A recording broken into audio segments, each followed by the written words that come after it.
WTI crude topping $90 a barrel for the first time since last November. Brent crude surging too, closing in on $94. Big oil stocks coming along for the ride. Marathon, Hess, ConocoPhillips, Exxon, and more, all beating the broader markets today. Crude's move also highlighted in the latest producer price print. The PPI's energy index jumping 10.5% in August, its biggest monthly gain since at least 2010. That jump being felt by a wave of companies saying fuel cost pressures are hitting their near-term profits. Delta today, American yesterday, United, Southwest, Alaska Airlines last week. So is this the new crude reality for companies, and how much higher could oil go from here? Guy, what do you say? Well, I mean, if you've been watching the show, we've thought this is going to happen for quite some time. And at a certain point becomes, listen, the SPR's at levels. They had an opportunity probably to replenish. They didn't. Here we are at $90. There's going to be a Homeland Security. You're going to see all different networks talking about this. Now everybody's seeming on a gasoline thing. I'll say this. I don't think it matters at this point if crude goes higher or not.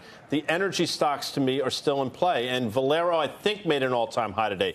OIH at a 4-year high. Marathon Petroleum, we're going to have Paul Sankey on. He talked about the stock when it had a $60 handle. That's making an all-time high. So the commodity seems to be, that cat's out of the bag. I don't know if you can put it back in.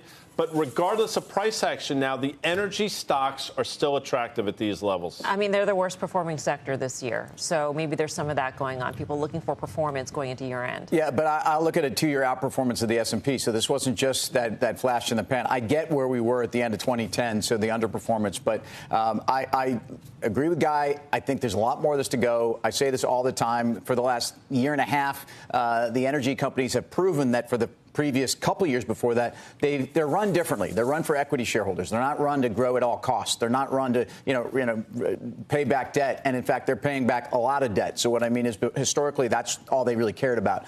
I look at the oil field services, OFS, but I look at Schlumberger and I look at the earnings power that I think is coming to the company now. I mean, I look at where they were in 2015, 2016 when the stock was a $95 stock. I think what you're starting to hear is, first of all, that the drillers have pricing power. There is demand. There is a lack of supply right now. Some of the dynamics are certainly OPEC related. Some of them are structural. Some is a lack of investment in new production for the last decade. So I think this is a trade. I think it's underweight in terms of the S&P. I think if you think of the move in oil and these energy stocks with the move we've had in the dollar over the last 6 weeks, it's extraordinary. Every 1% higher move in the dollar usually means a 3% move lower in oil prices, and oil prices are doing what they're doing with the dollar. Karen.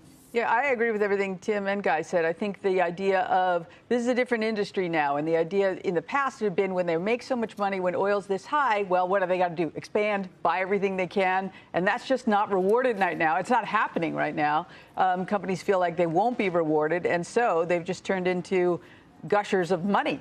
Right. So and those management teams were fired already, by the way. They're gone. I mean, those CEOs were overseeing, pretty much the bankruptcies of the last round. So it's a different era. And so now, even though they've moved a lot, to me, they're still very attractive. They're not less attractive, even though they've moved. Yeah, it's interesting, though, the relationship to the dollar. And again, so you have rising crude, rising dollar, and there's going to be some knock-on effects from that if that continues to go that way. I don't know. I'd be surprised to see, crude go too much higher. I just think, you talk about, these supply-demand dynamics, and it really is a matter of supply. I think that's caused this 35% rally over the last, call it 8-9 weeks or so. And if you look at some of the industries, Mel, you just mentioned all of those airlines that are warning because of these input costs.